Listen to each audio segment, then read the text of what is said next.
Terima kasih sudah klik dan menonton video ini. Saya sadar bahwa setiap manusia selalu membutuhkan orang lain. Begitu juga saya dan channel ini membutuhkan kalian untuk berkembang. Mohon bantu channel ini dengan subscribe, like, dan share pada teman yang lain agar channel ini semakin berkembang. Terima kasih subscriber. Wish you all the best.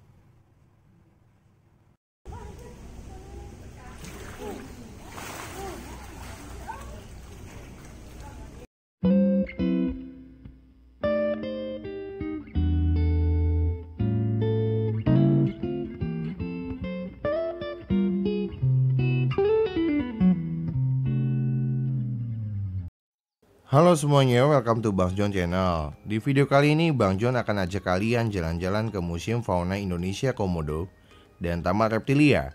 Sebelum dilanjut, mohon untuk kalian yang belum subscribe channel ini untuk dapat klik subscribe di pojok kanan bawah dan klik loncengnya. Jangan lupa juga untuk like video ini ya. Terima kasih. Mari kita lihat reptil apa saja yang ada di dalamnya. Yuk.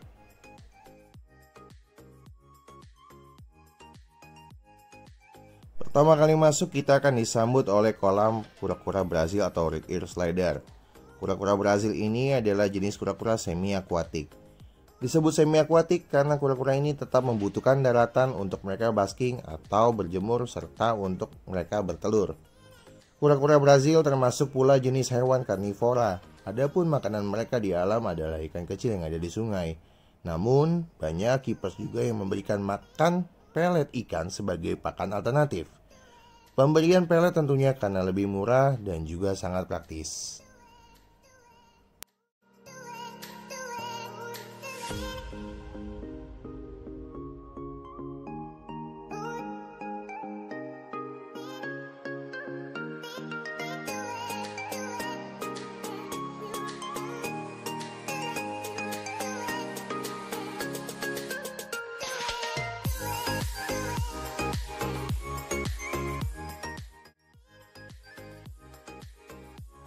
Hewan berikutnya adalah sancai hijau pohon atau green tree python.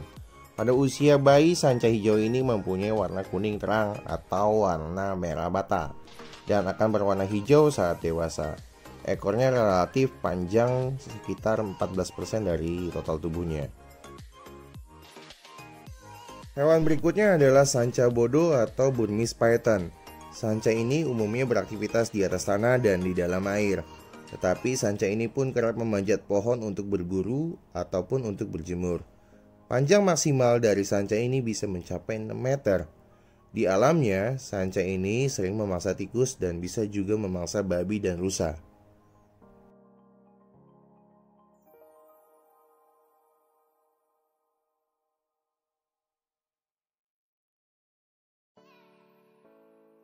Hewan berikutnya adalah kura-kura buaya. Kura-kura buaya yang dimaksud saat ini bukan alligator snapping turtle, melainkan common snapping turtle.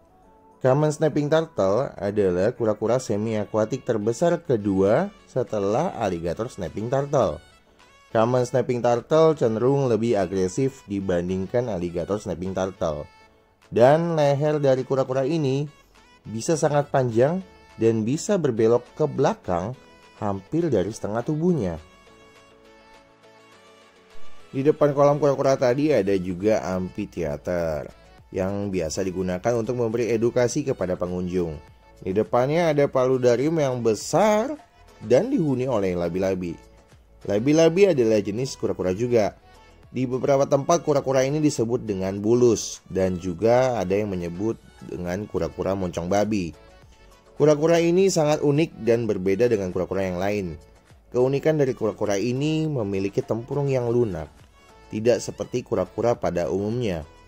Di beberapa daerah di Indonesia, labi-labi, bulus atau kura-kura moncong babi ini kerap diburu untuk dimakan dagingnya dan diolah menjadi minyak bulus. Karena menurut informasi yang beredar, khasiat dari daging dan minyak bulus dapat menambah vitalitas kaum laki-laki.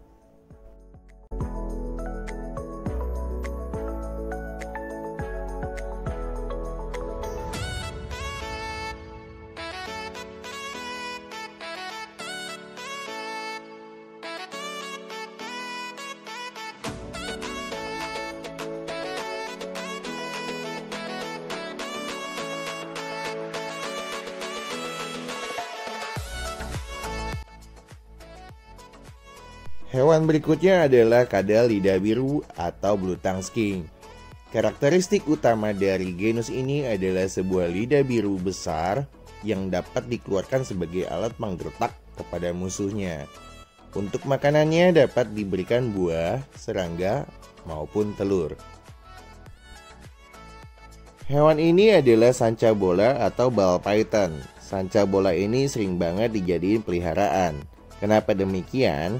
Karena ball python adalah satu-satunya python yang mempunyai karakteristik yang tenang dan lucu serta menggemaskan. Untuk ukuran juga tidak terlalu panjang. Panjang maksimal dari ball python hanya mencapai 120 cm. Selain kura-kura semi akuatik, di sini juga ada kura-kura darat. Nah, kura-kura darat yang ada di sini salah satunya adalah yellowfoot.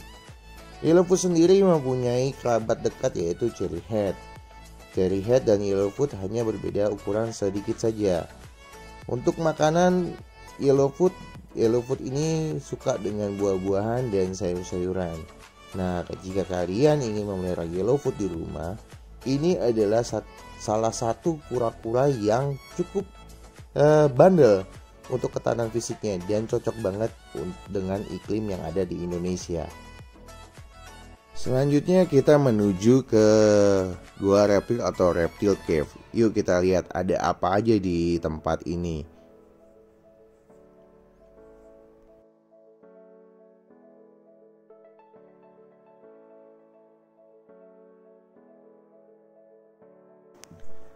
Ketika masuk suasananya gelap ya guys, karena kenapa? Karena di sini adalah tempat ular-ular yang besar guys.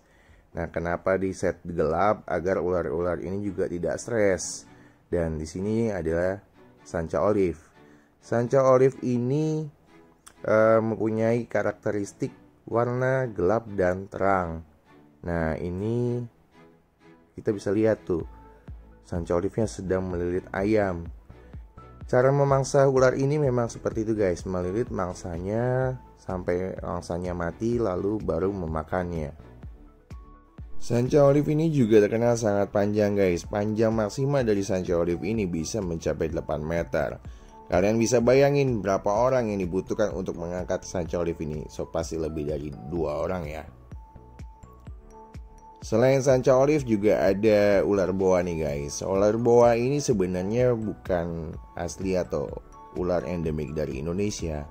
Ular ini melainkan adalah ular yang diimpor masuk ke Indonesia.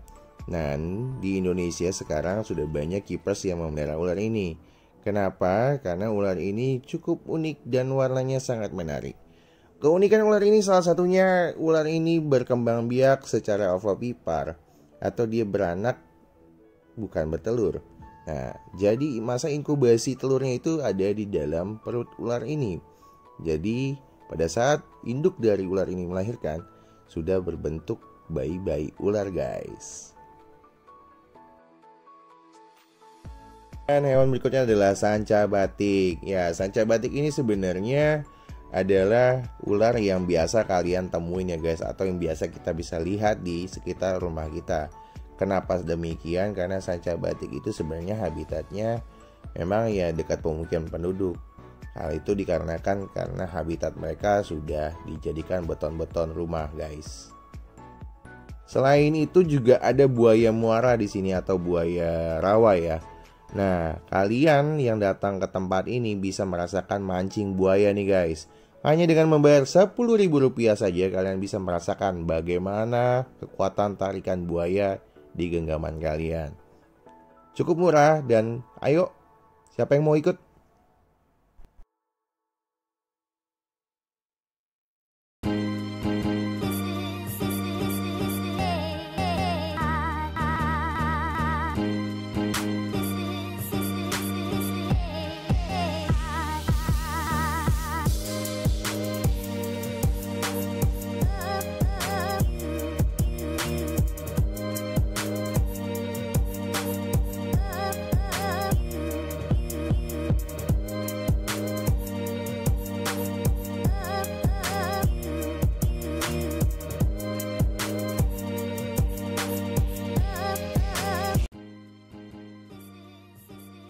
Selanjutnya adalah biawak pasir atau Argus monitor. Dalam bahasa Latin, biawak ini mempunyai nama yang cukup unik, Varanus panoptes horni. Oke.